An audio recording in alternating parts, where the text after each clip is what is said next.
Esta Comissão Política Conselhia tomou posse há sensivelmente um ano e 2 meses.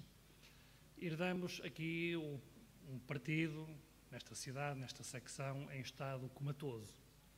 Depois de uma derrota nas eleições autárquicas, com um partido fraturado, descredibilizado, foi muito difícil. Tínhamos pela frente, quando ganhamos estas eleições, uma tarefa muito complicada. Se não fosse uma tarefa complicada, não nos tínhamos candidatado, como é óbvio.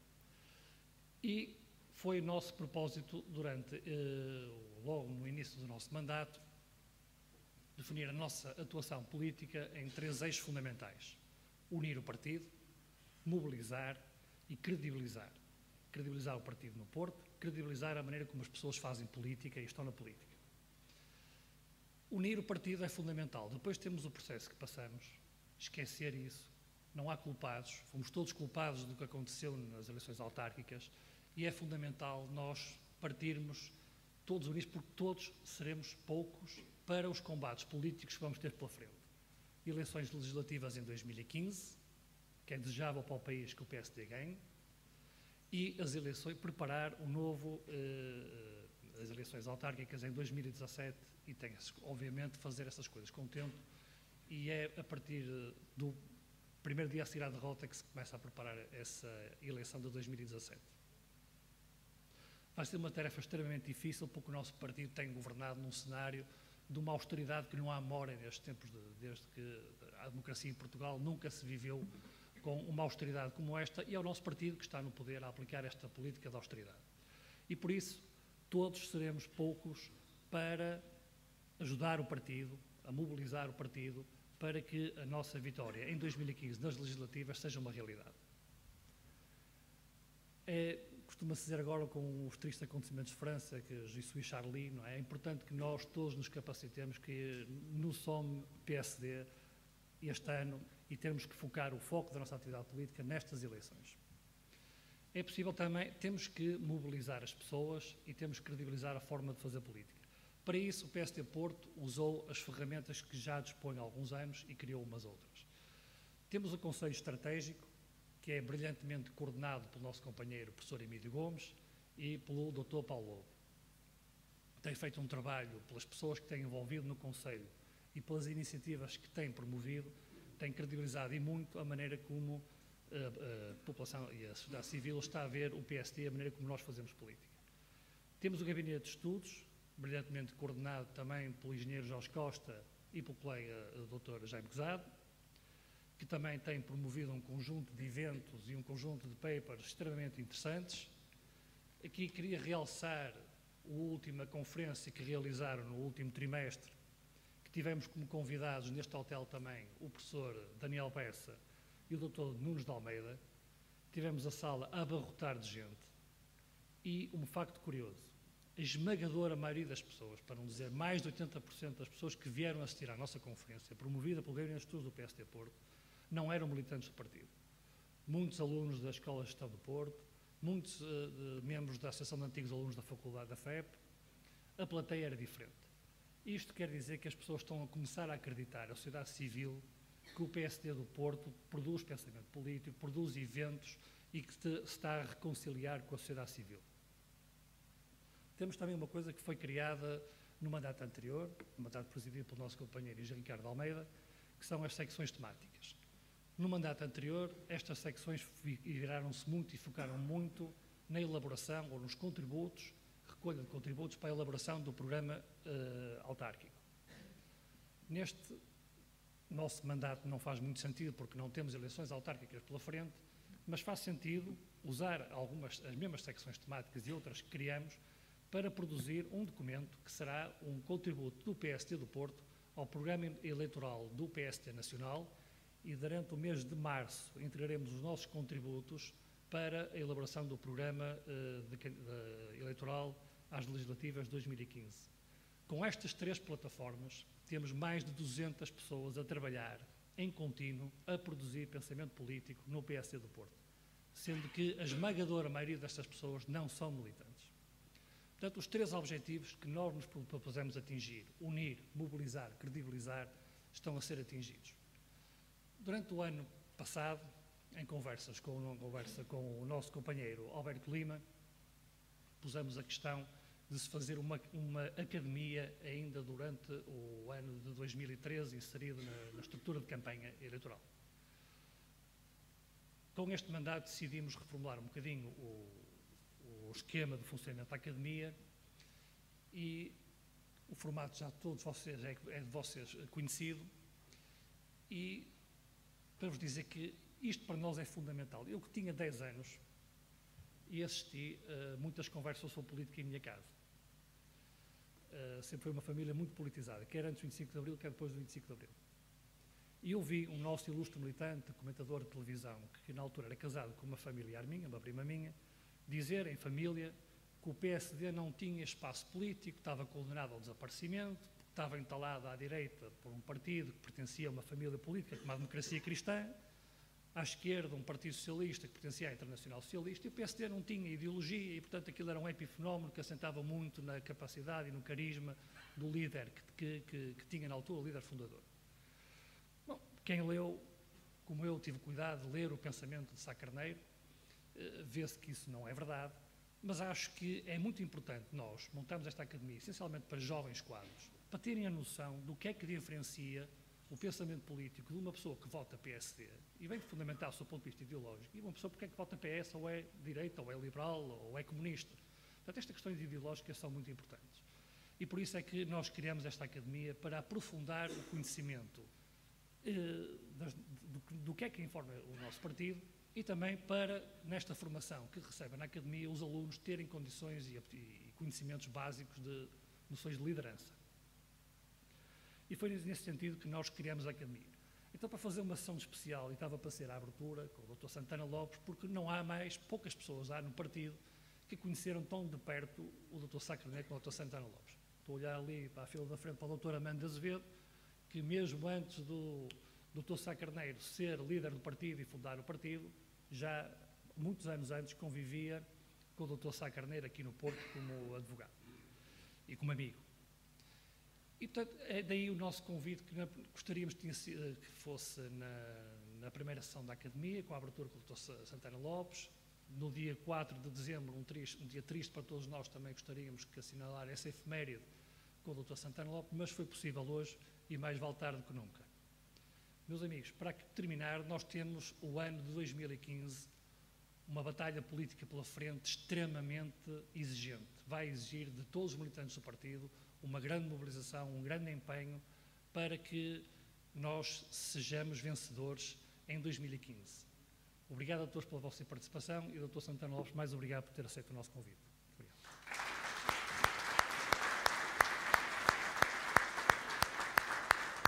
Caros amigos, vai-se dirigir a vós agora o fundador do PSD, Jorge Terroso, para nos dizer umas breves palavras sobre o Dr. Sá Carneiro. Jorge Terroso, por favor.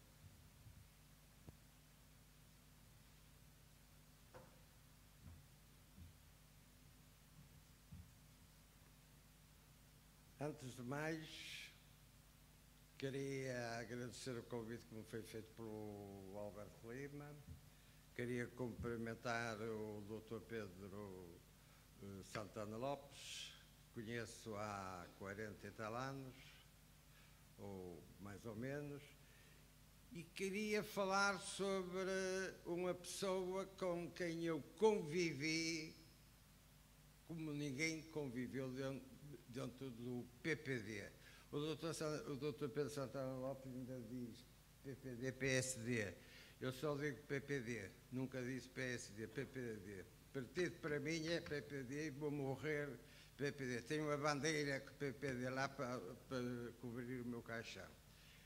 Ora bem, como disse, conheço 4 ou 5 pessoas do meu tempo. Estou a ver ali o Dr. Amanda Azevedo, que ainda não o cumprimentei. De resto, pouco conheço. Portanto, vou-vos dizer o que penso e continuarei a pensar até Deus me levar do Dr. Francisco Sá Carneiro. Eu fui, efetivamente, um grande amigo do Dr. Francisco Sá Carneiro. E ele foi um grande amigo que eu tive. Tenho peripécias com ele que mais ninguém tem. Não sei se há aqui alguém que se lembre de 2 dianos brancos, que fiz 2 campanhas com ele, dei cabo de 2 dianos, que ele adorava, era um carro que ele adorava. Hoje em dia os políticos portugueses andam de Mercedes último modelo, BMW último modelo, não, ele gostava de andar de um Diane. Desci escadas em Ponte de Lima, salvo erro, com esse carro, porque éramos acossados pela FEC. Desci 34 ou 36 escadas com esse carro. Em Viana do Castelo tivemos uma cena muito gira, e ela a falar em cima de uma caminhonete de carga e de repente apagou-se a luz. Apagou-se a luz, acenderam-se as luzes todas dos carros que havia ali à volta. Eu telefonei a um grande amigo que tinha aqui na polícia chamado Mota Freitas, que era o manda-chuva da PSP, e de Viana até ao Porto fomos escoltados por um batalhão quase de PSPs. Tenho outra cena passada com o Dr. Francisco Sá Carneiro. Íamos de Braga para Barcelos, salvo erro, deitaram-nos pregos na estrada, mas eu guiava um Diane que nada lhe acontecia e chegámos ao sítio. Na Póvoa de Varzim houve um pescador que me tirou a porta esquerda de trás do automóvel. Em Braga vi uma cena que me deixou completamente boquiaberto: pessoas a beijarem os sapatos ao Dr. Francisco Sá Carneiro, a beijarem o casaco, a pedir-lhe coisas. Ele era idolatrado pelas pessoas. Era um homem de uma inteligência única. Eu tenho 4 ídolos na minha vida: o meu pai, o Papa Francisco, o Francisco Sá Carneiro, e tenho outra pessoa que para mim foi um dos grandes políticos que este país teve, a falar a verdade, a ser reto, que se chamou Álvaro Cunhal. Se repararem e lerem o que esse homem escreveu e disse, era um homem de uma verticalidade parecida com o Francisco Sá Carneiro, só a política que era diferente. Para terminar, devo dizer que a minha amizade com o Chico Sá Carneiro era tão grande ou tão pequena que até no mesmo quarto com ele dormi várias vezes. Não havia para 2. Por conseguinte, é isto que eu tenho que dizer, até porque o Dr. Pedro Santana Lopes tem que ir às 11 horas embora. Tenho dito, muito obrigado, viva o PPD, viva o PPD e viva o PPD.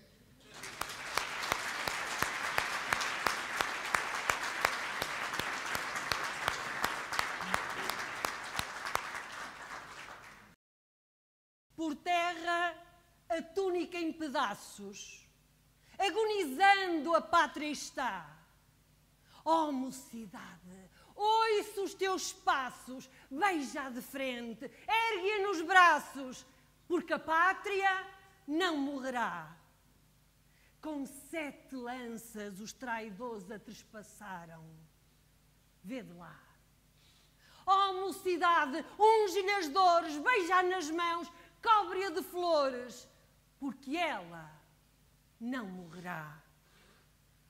Turba de escravos libertinos, nem ouvem os gritos que ela dá. Ó mocidade, ó louca heroína, pega na espada, arma a clavina, porque a pátria não morrerá.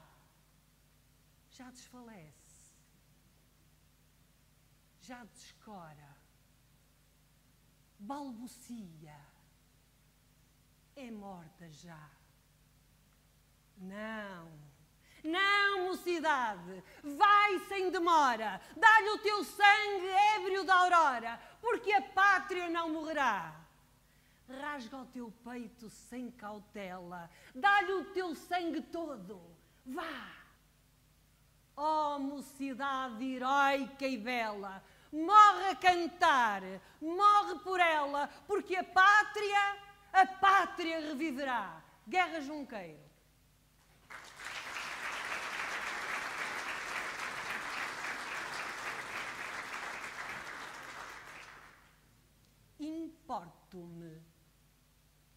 Importo-me contigo porque te amo e não quero ver-te em vil servidão, sendo mote para escárnio e maldição. Importo-me porque és cinza e verde e invicta e granítica e nobre e leal e constróis e exportas o nome de Portugal. Importo-me porque és Porto, és povo, és verso, és cidade, és palavra, honra e dignidade. És mar revolto e douro adormecido, és nevoeiro cerrado, és neblina doce, és trabalho e luta contra o poder, és antes quebrar que torcer. És a coragem do norte, a brisa de verão e o vento inclemente e forte. És a mágoa e a dor que eu bendigo, mas não serás nunca bobo, majulador ou mendigo. Importo-me contigo e morro amando-te, meu Porto. Lourdes dos Anjos.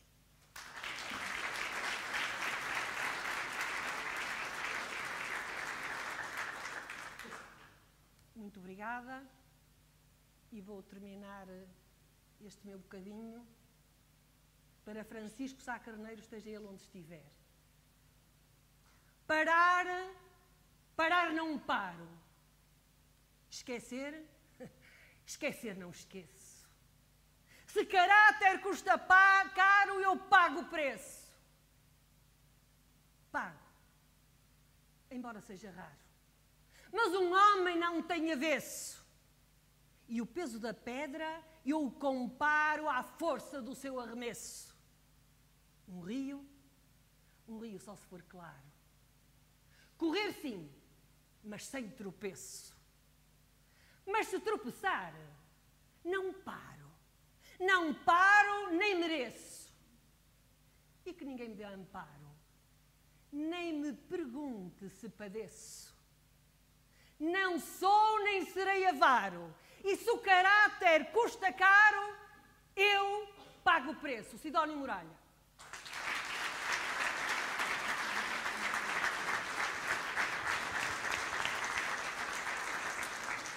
Muito obrigado a Maria Lourdes dos Anjos. Convosco, Pedro Santana Lopes.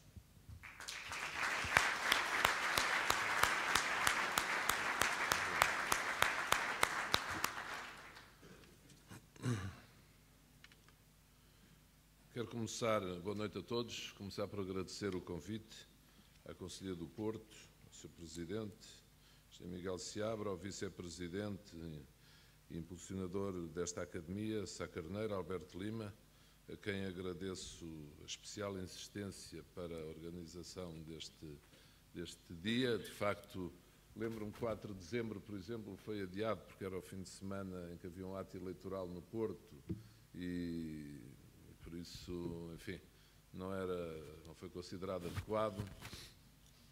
E saúdo também o Presidente da Conselhia de Gaia, demais os Presidentes de Conselhia, autarcas, JSD, TSDs aqui presentes, o meu bom amigo e de quem fui companheiro em vários momentos e sou tão importantes da vida do nosso partido, Dr. Amanda Azevedo, que saúde de um modo muito especial, Nuno Rui, Jorge Costa, enfim, Jorge Terroso, grande amigo do nosso fundador. Permita-me que a cumprimente também. Os 3 belíssimos poemas, mas permita-me salientar a relação com o tema da noite do último, muito bonito, sobre o caráter sai caro, não é? Mas neste tema, liderança política, o exemplo de Sá Carneiro. É sempre difícil, como sabem, muito difícil falar deste tema. e principalmente da parte de pessoas que, por uma razão ou por outra, podem ser tidas como pretenciosas nesta matéria. Ou seja, pelo facto de terem sido amigas de Francisco Sá Carneiro, ou terem trabalhado com Francisco Sá Carneiro, ou terem acumulado as duas circunstâncias,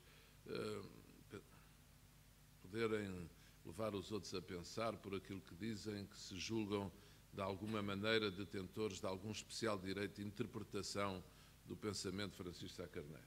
Julgo que isso está afastado há muito tempo, que todos nos sentimos capazes de interpretar esse pensamento, mas não é fácil, nada fácil, fazer a adequação, que é aquilo julgo que de alguma maneira é pedido aos tempos de hoje. E é sempre com algum rebuço, com algum pudor, com algum constrangimento que procuramos pensar aquela frase que nós gostamos normalmente de afastar, o que faria Sá Carneiro se fosse vivo. Não é disso que temos que falar. Agora, há um legado político, há um exemplo. Eu estava aqui a ouvir este filme, mais uma vez, sobre a vida de Francisco Sá Carneiro, e permitam-me já agora lembrar, ele nasceu em 1934, morreu com 46 anos, nasceu em 34, este ano faz 34 anos que ele morreu. Este ano, o ano transato, morreu com 46 anos. Todos nós, como diríamos de lá para Alice, éramos 34 anos mais novos nesse ano. Eu tinha 24 anos, tinha acabado de nascer o meu filho mais velho, e a minha ex-mulher, mãe do meu filho mais velho, ainda teve o privilégio de receber um bonito ramo de flores do Dr. Francisco Sá Carneiro na maternidade, enfim, com palavras simpáticas, pelo nascimento do Gonçalo, nesse ano diabólico de 1980, nesse ano tão difícil e tão impressivo.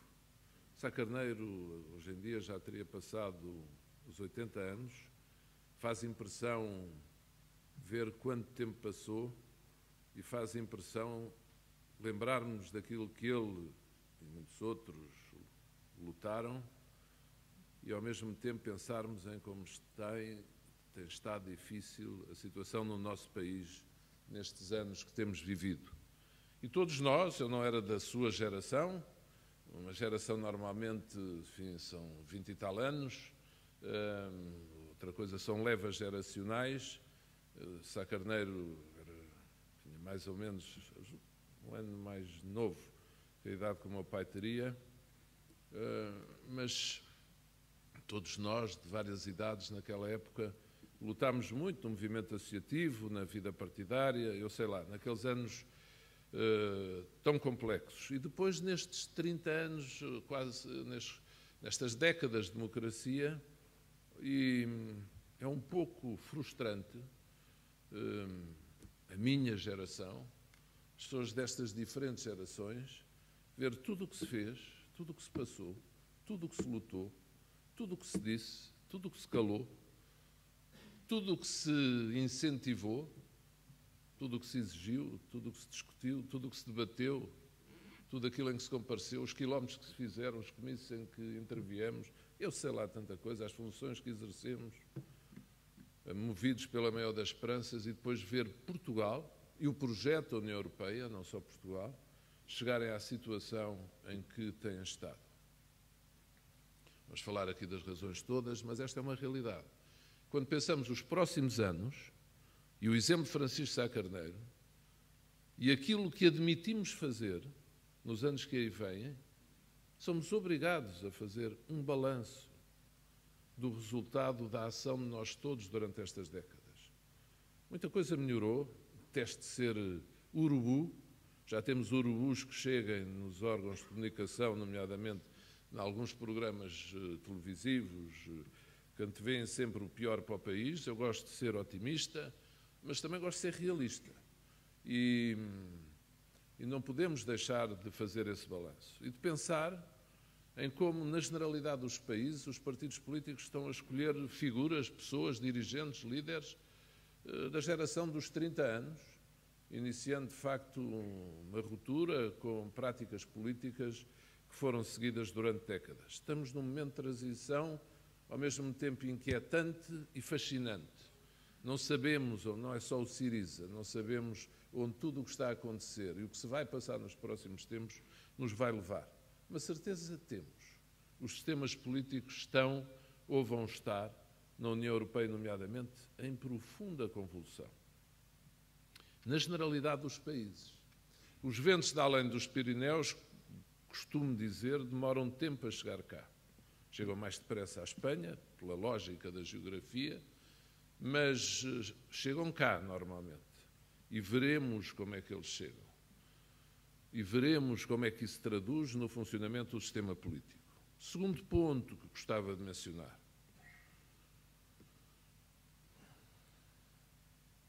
Todos aqueles que éramos nascidos nessa altura e maiores, eu lembro sempre os meus alunos, a quem até há pouco tempo dei aulas, isso havia coisa que me fazia impressão, os alunos que nasceram depois de 90 e não na universidade e já não viram a queda do muro de Berlim e não viveram com Sacarneiro. Eu dizia sempre, calem-se com isso, quando eles perguntaram, não, nós nascemos depois, pronto. Há muita gente que não, pronto, só se lembra de Sá Carneiro de nos ouvir falar e de ver os programas e de ler. Agora, aqueles que já tínhamos discernimento nessa altura, não podemos deixar de esboçar um sorriso interior a propósito de balanço, quando ouvimos o bem que se diz de Francisco Sá Carneiro desde há vários anos. E isso faz parte da mistificação da política. É normal que as pessoas, depois de morrerem, tenham direito a que se fale mais daquilo que era melhor nelas do que daquilo que seria menos positivo. Mas todos sabemos que há grandes diferenças de avaliação naquilo que pessoas que já eram líderes políticos, dirigentes partidários, até, enfim, chefe de Estado, diziam de Sá Carneiro enquanto ele era vivo, e o que ouvimos hoje em dia. Não vamos a nenhuma sessão em que alguém aponte um defeito a Francisco Sá Carneiro. Uma coisa é aqui dentro, mas mesmo fora. Ninguém. Ninguém. E enquanto Francisco Sá Carneiro foi vivo, a maior parte destas qualidades nós não as ouvimos apontar, a não ser, principalmente, aos que eram chamados de sacarneiristas e tratados, por isso, de pouco inteligentes, pouco lúcidos, quase indigentes mentais para de muitos espíritos considerados mais iluminados por eles próprios. E, portanto, tudo isto a propósito da relativização das coisas. E tenho a certeza absoluta, aí não tenho rebuço nenhum em afirmar, que se alguém se sorriria muito a ouvir determinados elogios que são feitos e intervenções que são feitas sobre Sá Carneiro, era o próprio, que julgo que procurava ter alguma distância intelectual e psicológica, sensitiva, em relação à mudança de ventos em que a política é fértil. Gostava de fazer 2 ou 3 notas sobre essa ligação entre Sá Carneiro e o seu exemplo e o tempo de hoje. Primeiro, lembremos-nos de que Francisco Sá Carneiro morreu quando ainda existia Conselho da Revolução. Ou seja, ele desenvolveu o seu combate político num tempo em que não havia democracia plena. Ele gostava de dizer, e disse-o várias vezes, não há semidemocracias, ou há democracias ou há ditaduras. Mas ele, enfim, ele chamava ao regime então vigente a revolução institucionalizada, seria muito forte chamar-lhe de ditadura, mas para quem diz de facto que não há semidemocracias, seria o que ele pensaria no seu interior. Com certeza que era um regime, depois de 76, sim, diferente do que existia antes do 25 de Abril, em alguns aspectos desde 74. Mas a existência de um órgão militar, órgão como órgão de soberania, com competências políticas e legislativas e de fiscalização da constitucionalidade, porque o Conselho da Revolução era o Tribunal Constitucional da época, com uma comissão constitucional junto de si que formulava os pareceres, que depois o Conselho da Revolução é que declarava a não constitucionalidade ou a constitucionalidade ou a não desconformidade com a Constituição dos projetos de lei ou decreto-lei. Eu posso-vos dar esse exemplo, lembrar. No governo de Sá Carneiro, eu estava como seu assessor jurídico desde março, quando vim da Alemanha, E só lembrar que foram 3 as vezes, 3, em que o Conselho da Revolução chumbou, com uma Comissão Constitucional com vultos cidadãos democratas, inteligentes, chumbou uma nova lei de limitação do setor público e privado, que procurava abrir a banca e os seguros e alguns outros setores à iniciativa privada, e foi considerado inconstitucional. Ponto. Isto hoje em dia pode parecer quase impossível, mas era a realidade. E durante o ano de 80, chumbaram, e reformulámos o projeto, e foi a Conselho de Ministros, e procurou ouvir e atender a algumas objeções levantadas pela Comissão Constitucional e pelo Conselho de Revolução, e chumbou a segunda vez. E fizemos 3º projeto, e foi de novo a Conselho de Ministros, e foi de novo para a Comissão Constitucional, e 3ª vez foi chumbado. Sá Carneiro viveu neste regime, neste tempo, neste clima. E por isso, na altura, é muito curioso, ele desenvolveu um combate titânico, chegou a inovar aquilo que alguns consideraram uma ousadia excessiva, a propor o referendo constitucional, para nos vermos livres, como ele dizia, daquele espartilho ideológico que a Constituição tinha. Mas depois da sua morte, em 80, com Francisco Pinto Balsemão como líder, na Comissão de Revisão Constitucional, que fez a revisão de 82, lá se conseguiu a eliminação do Conselho da Revolução como órgão de soberania, onde o doutor Armando Azevedo esteve, nessa Comissão de Revisão Constitucional, onde, pronto, eu era um pouco mais novo, também estive, estava o António Vitorino pela UEDS, enfim, muitos nomes.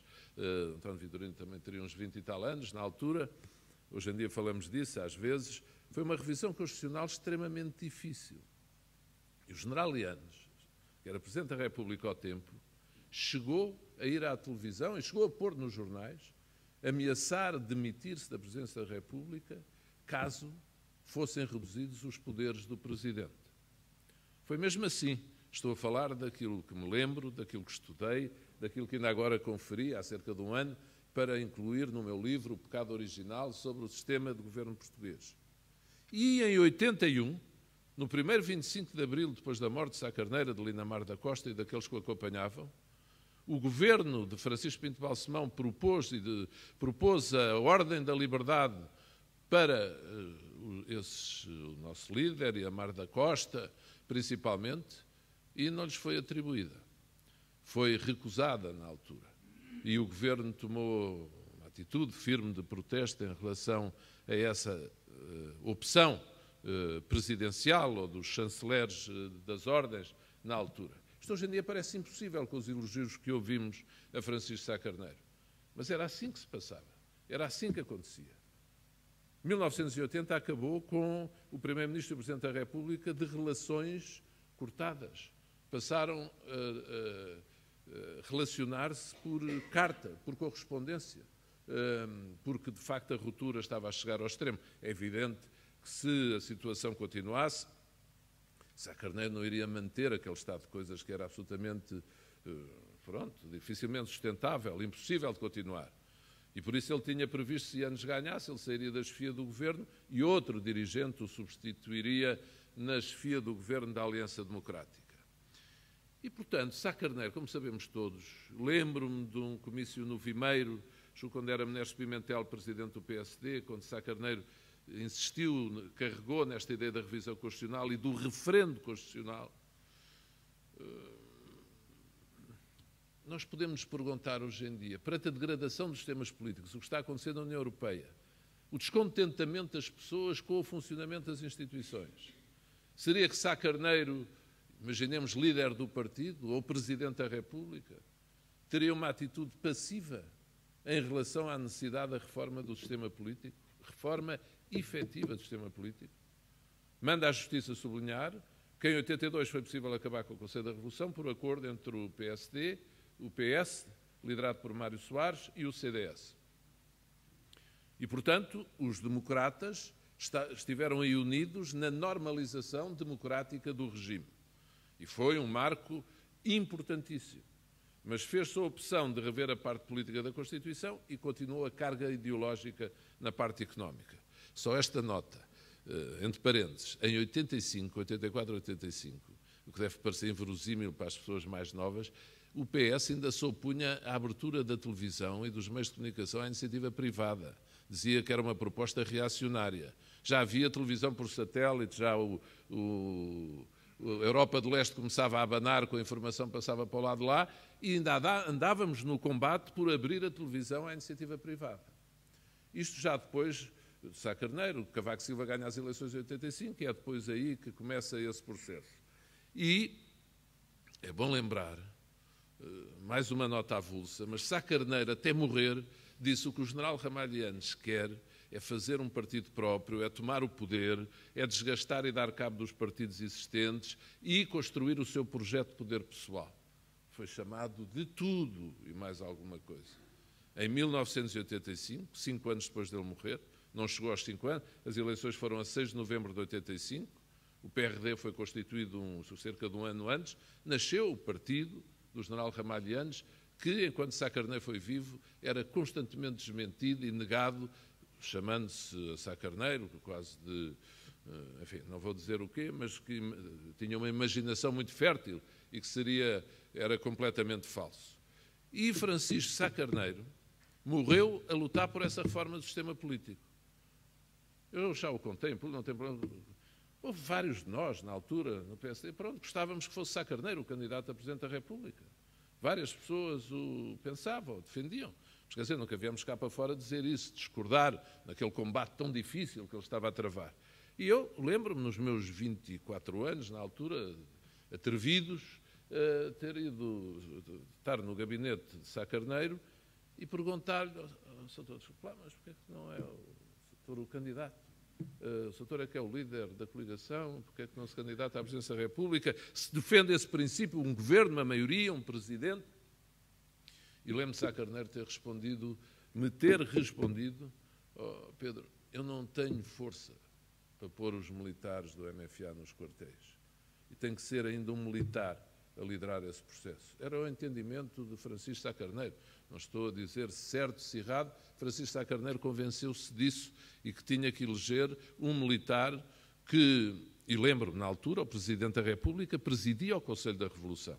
Nós vivíamos num regime tipo sul-americano dos anos 80, com uma forte componente militar.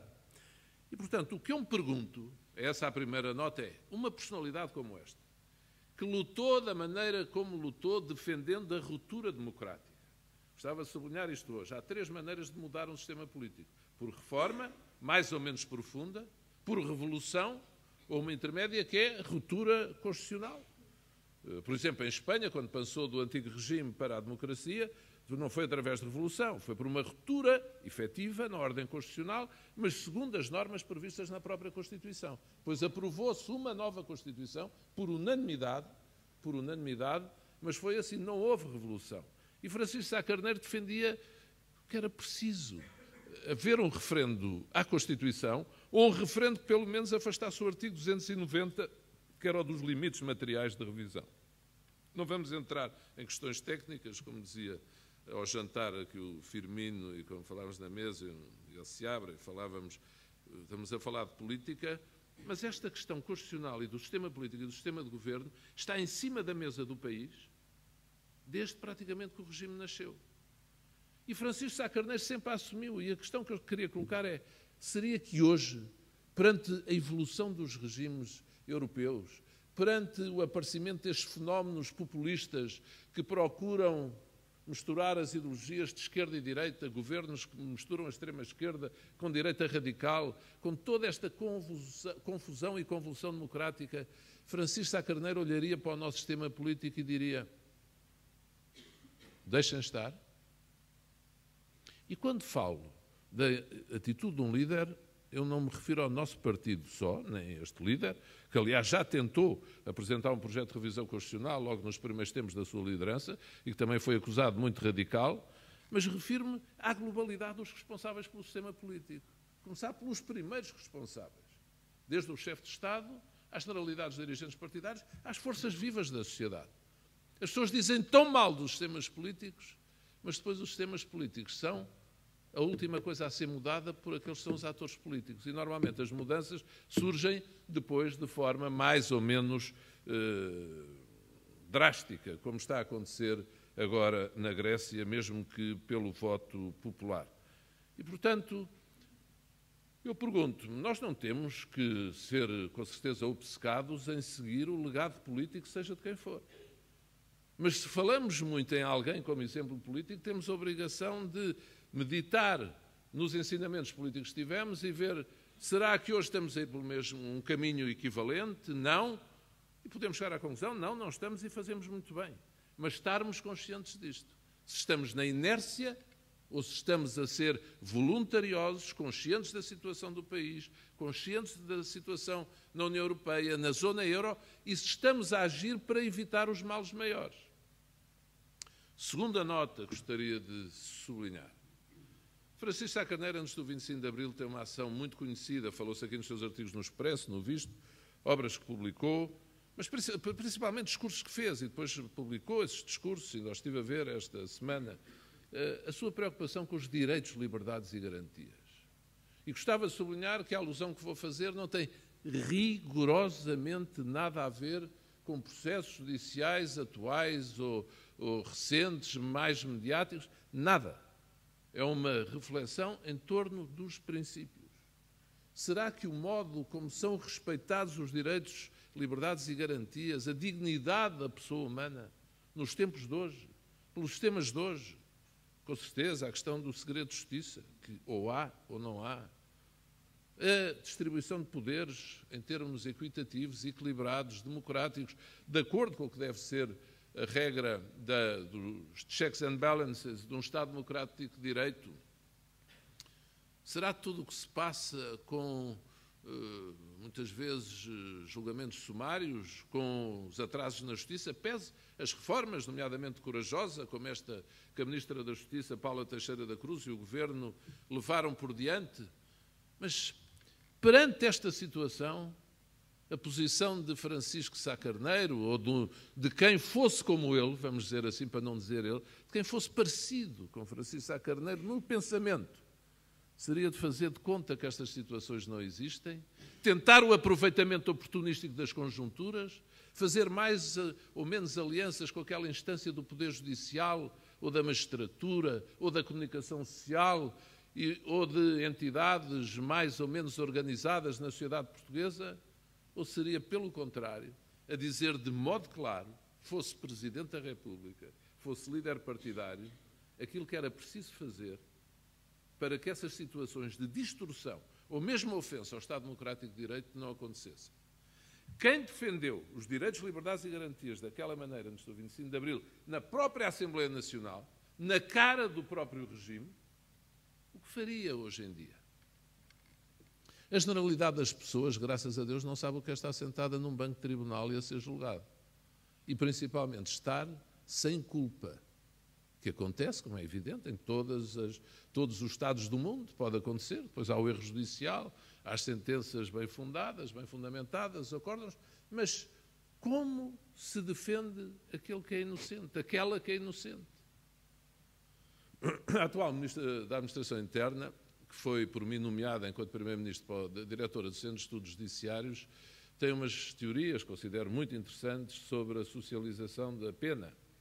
E enquanto diretora do Centro de Estudos Judiciários, ela tomou uma iniciativa que foi pedir a quem estava a estudar para procurador do Ministério Público, mas para ir 2 dias, estar 2 dias nas prisões, para as pessoas saberem as consequências das decisões que tomam em relação à vida de cada cidadão, de cada ser humano.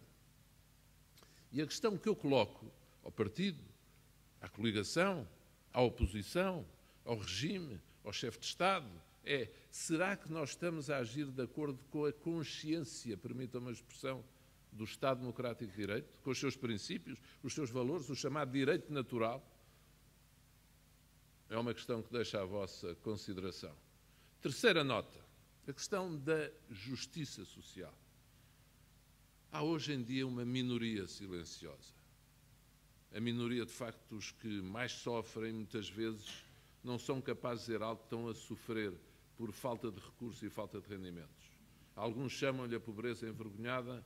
Enfim, quem anda na vida de trabalho todos os dias, seja em Misericórdias, seja onde for, sabe como, nomeadamente, 2014 foi o ano mais difícil nesta matéria. nomeadamente em todas as gerações. Mas aqui nas pessoas da casa dos 40, 50 anos, para além dos jovens, coitados, muitas vezes imigram, têm mais força para o fazer, mas ainda ontem, na Misericórdia de Lisboa, pessoas com 50 e muitos anos e que procuram a dizer que passaram os 2, 3 últimos anos em condições muito difíceis e que não aguentam mais e a pedir pura e simplesmente trabalho. Pessoas das profissões liberais e que não têm trabalho, já não têm subsídio de desemprego. E eu gostava de perguntar, eu lembro-me, só para sublinhar alguns exemplos, se há fotografia que passa muito do tempo de Sá Carneiro, do seu ano de governação, é fotografias de uma sessão que houve ali ao pé de Évora com a distribuição de terras aos rendeiros.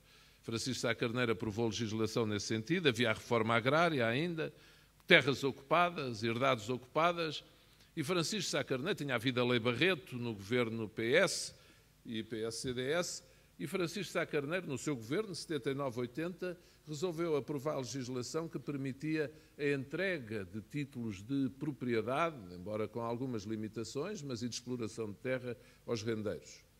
Profundamente preocupado com os valores da justiça social e em que, de repente, não se retirassem pessoas da sua atividade cotidiana, colocando-as num gueto para o qual não viam saída.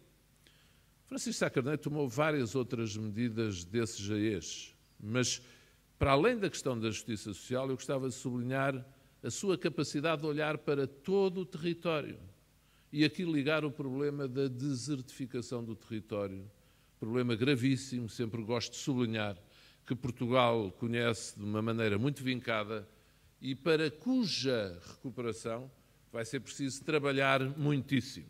Hoje em dia fala-se em recuperação económica, ela tem chegado principalmente de forma cadenciada, algo tímida ainda, mas efetiva aos principais centros urbanos, mas no resto do país a realidade não é essa. Nomeadamente à volta dos grandes centros urbanos, falo com mais conhecimento de causa da zona à volta do Conselho de Lisboa, a 30 km de Lisboa, a 40 km, onde o tecido económico foi praticamente todo destruído. Onde se andar às 5 da tarde na rua, não há ninguém nas lojas, não há ninguém na rua. E estão vilas, ou algumas passaram a cidade, naquele processo imenso que houve, quase tudo, ser cidade, sem atividade económica praticamente nenhuma. E como levar a recuperação económica a tão vastas zonas do território? Ainda no sábado estive em Penedono, no distrito de Viseu, na Beira Alta, um concelho muito bonito, mas ali para os confins entre a Guarda e Viseu. E sei bem o que ouvi e o que tenho ouvido por muitos sítios do país por onde ando. É por isso que entendo que, mais do que eu estar a contar histórias de convivência pessoal com Francisco Sá Carneiro, já as contei várias vezes, as que tenho para contar, cada um tem as suas. Ainda esta semana, segunda-feira, estive com a Conceição Monteiro, em casa dela, até a propósito desta conferência, a ver muitos documentos, que ela ainda tem desse tempo. Ela tem, guarda de várias pessoas, tem coisas minhas guardadas que eu nem sabia que tinham sido publicadas, mas estive a ver lá, porque ela de facto é uma arquivista fantástica. Quando estive na Secretaria de Estado da Cultura não sabia se não tinha feito um desafio para presidente do Instituto de Arquivos. Tem uma capacidade fantástica também nessa matéria. Mas quando ouvimos esta realidade e propomos-nos a pensar o que é mais útil quando olhamos para Sá Carneiro, são características do seu temperamento, da sua maneira de ser. Não vou falar aqui das várias guerras que lhe fizeram na vida pessoal, na vida, enfim, ataques por razões financeiras, que depois ainda tive esta semana a ler a sentença do Tribunal que condenou o Jornal Diário pela campanha que fez contra Francisco Sá Carneiro. Como nunca um só nome esteve em tantas paredes do país como naquela altura, com ofensas permanentes, e não vou por aí. Isso já foi muito falado.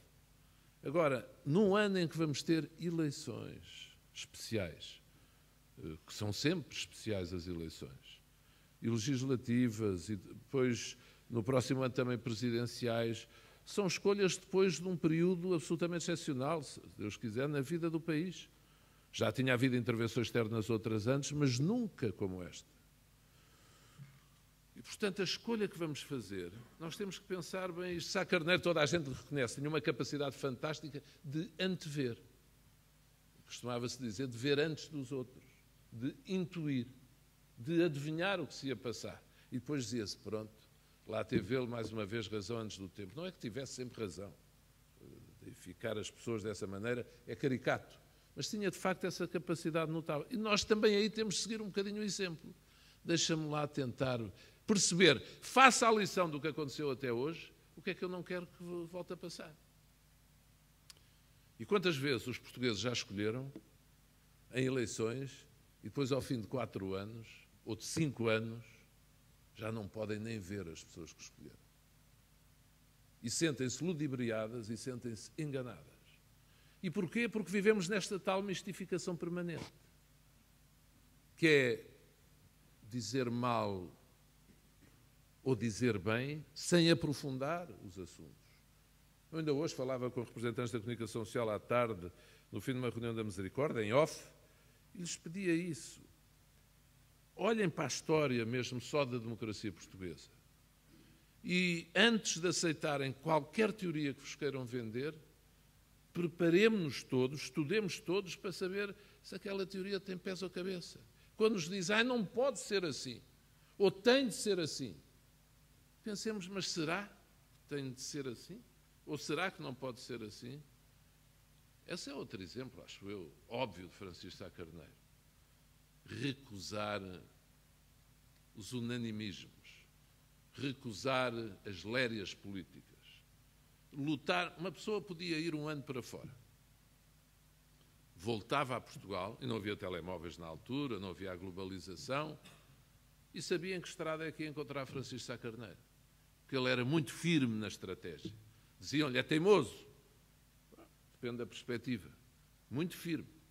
Há muitos outros políticos que gostam mais da arte da tática.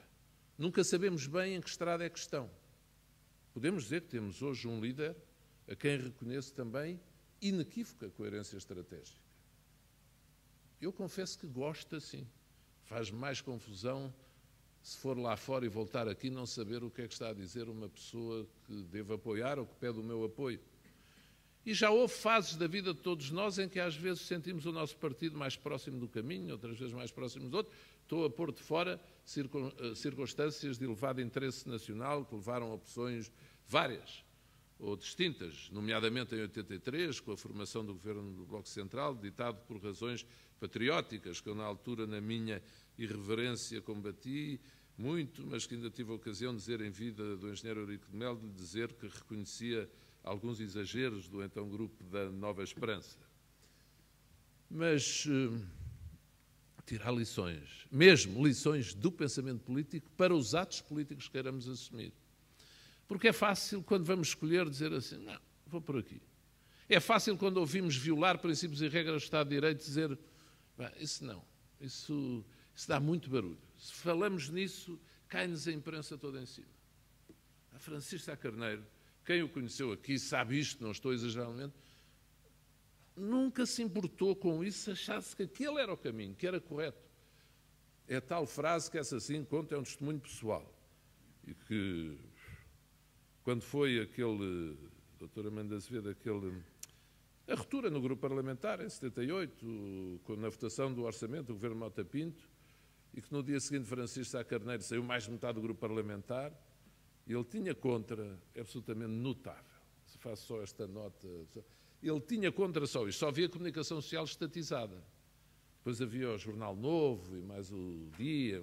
Tinha contra a Capital, que era dirigida pelo Francisco Sousa Tavares, extremamente descanso, o Diário Notícias, a RTP, as rádios, exceto, mesmo, enfim, Renascença não se pôs muito nessa polémica, como é evidente, mas o Jornal Notícias, o Diário Lisboa, o Diário Popular, toda a comunicação social. Pois o Presidente da República, que apoiava o governo Mota Pinto, o Conselho da Revolução, obviamente, sempre contra ele, o PS, o PC, grande parte do PSD, deputados, em 70 e tal, saíram 40 e tal, julgo, mais ou menos isto, não foi?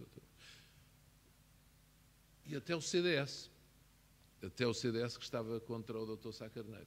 Portanto, ele tinha o país praticamente todo contra. O país, quer dizer, o país conhecido, publicado. No dia seguinte de manhã, como estava lá a trabalhar numa questão da revisão constitucional, o Marcelo Rebelo de Sousa e a Margarida Salema também trabalhavam, mas fui lá ao partido de manhã, porque aquilo me fez muita confusão, passámos a noite na Assembleia, lembro-me de Inalhã, que foi uma noite, eu na altura era adjunto do ministro Álvaro Monjardim, que o Dr. Sá Carneiro me tinha indicado, que ele pediu, o comandante Azevedo Soares, que era chefe de gabinete dele. Eu acabei o curso e o Dr. Sá Carneiro disse: você vai ali para adjunto, que era o ministro das Relações com o Parlamento. Eu, portanto, estava sentado ali naquela bancadazinha de lado, Sá Carneirista, ferrenho, a assistir àquilo tudo. Foi uma noite, lembro muito bem a doutora Manda Azevedo e outros, enfim, a agitação que foi. No dia seguinte de manhã, ele estava com a Conceição Monteiro no gabinete, eu bati à porta, entrei, ele estava no gabinete dele e a Conceição na sala anterior da secretária. E depois, à distância, eu estava lá dentro com o Dr. Sá Carneiro e toco ao telefone, a Conceição passa a chamar lá para dentro, e o Dr. Sá Carneiro veio atender ao gabinete da Conceição, era a SNU de Cassis. A perguntar-lhe como estava, eu não ouvia a conversa da SNU, só ouvia a resposta do Dr. Sá Carneiro. E o Dr. Sá Carneiro respondeu-lhe: nunca estive tão sozinho, mas nunca tive tanta certeza de que tenho razão. Ele não estava sozinho, havia os indigentes, intelectuais, não é? Os sacarneiristas, os militantes de base, como se provou no comício 2 dias depois, no dia seguinte, no pavilhão de esportes, que já tinha sido convocado, e andaram todos a pensar: bem, isto vai ser o fim do mundo. Eu lembro que fui para o pavilhão de esportes, eram 8 da noite, pronto, as outras pessoas, a doutora Manda Azevedo, tudo eram dirigentes, eu não era ninguém, tinha vindo e tal. Fui para o pavilhão de esportes, sentar nas bancadas a sofrer a Santa Maria, aquilo encheu, foi uma loucura. Foi a primeira vez que o Dr. Sá Carneiro disse: eu não apoiarei uma recandidatura do general Ramalhianes. Ia caindo o Carmo e a Trindade. E não apoiou. Se fez bem, se fez mal, fica para a nossa liberdade de pensamento, de avaliação. Tudo. Agora, isto a propósito da convicção, da firmeza. Não se importar que lhe chamem nomes ou que o ataque. E quanto ele passou.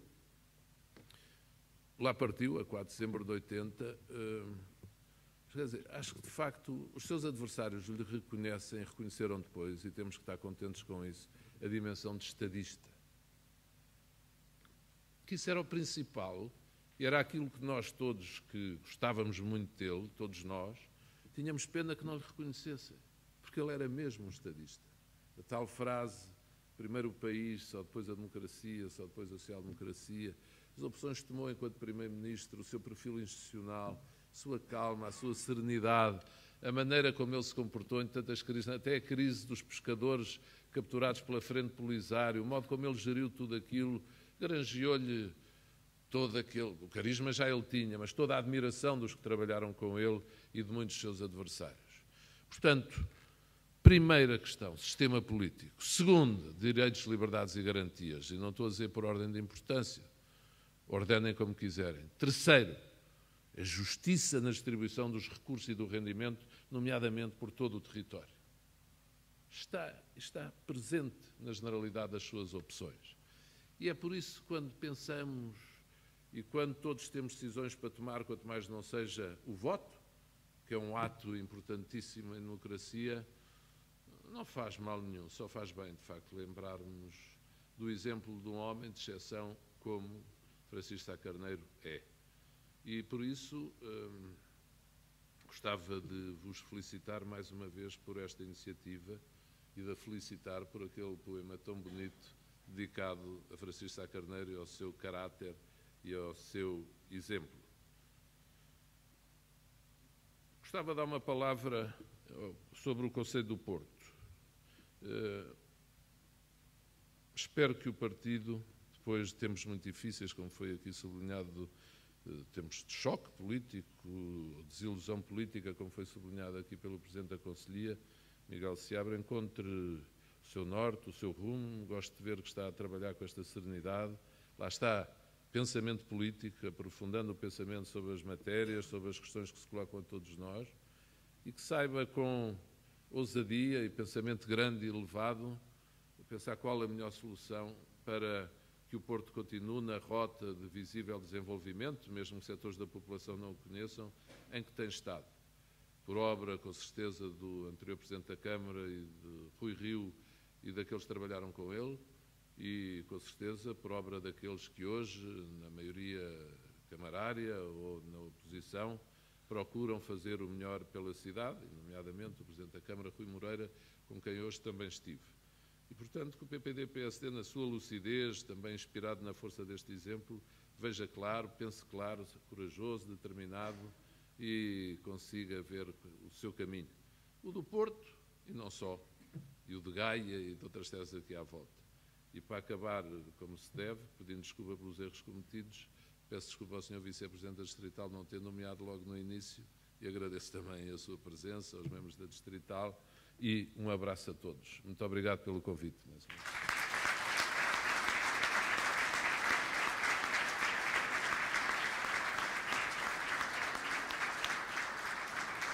Muito obrigado pela vossa presença e até uma próxima oportunidade. Boa noite.